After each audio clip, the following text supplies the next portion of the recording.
মই বাগান কিনিবৰ কাৰণে জনপ্ৰতিনিধি হ'ব বিচৰা নাই। মই ডাঙৰ অট্টালিকা বনাবৰ কাৰণে জনপ্ৰতিনিধি হোৱা নাই। মই মাটি কিনিবৰ কাৰণে জনপ্ৰতিনিধি হোৱা নাই। মই এইবিলাক মই চলিব পৰা ব্যৱস্থা এমএলএ হোৱাৰ আগতে মোক ভগৱানে দিছে।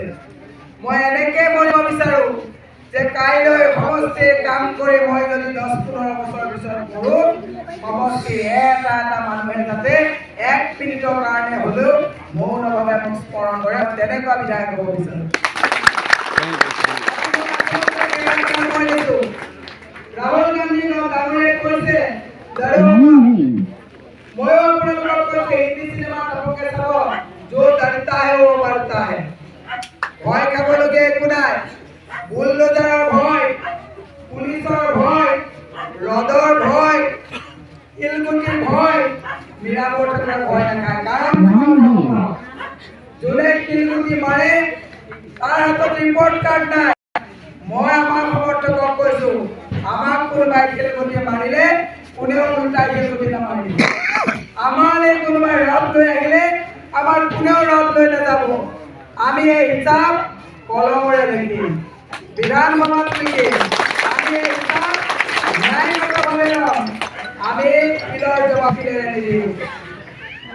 মই আপোনালোকক আহ্বান জনাইছোঁ যে আপোনালোকে 9 তাৰিখে মোৰ দায়িত্ব ল'ম।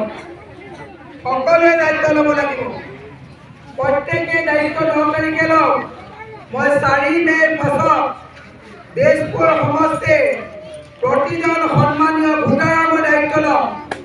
মই আজি কথা দিছোঁ, মই গাড়ীত আহি থাকোঁতে কথা পাতোঁ।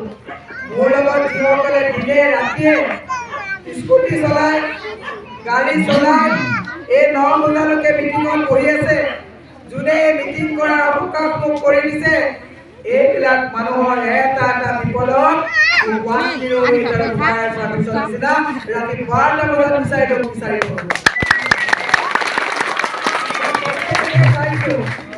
মই কৈছোঁ আপোনালোকে মোক পইচা দি সহায় কৰিব নালাগে। প্ৰত্যেকজন মানুহে যে সংকল্প লওক যে মই 25টা ভোট মীৰাবৰ ঠাকুৰক যোগাৰ কৰি দিম। পাৰিবনে নোৱাৰিব?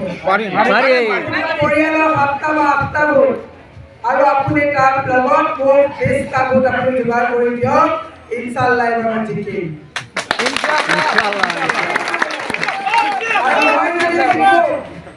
মোক যদি আপোনালোকে জিকায়, মই আপোনালোকক কৈছোঁ জনপ্ৰতিনিধিৰ দায়িত্ব কি? জনপ্ৰতিনিধি কোনো ডাঙৰ মানুহ নহয়।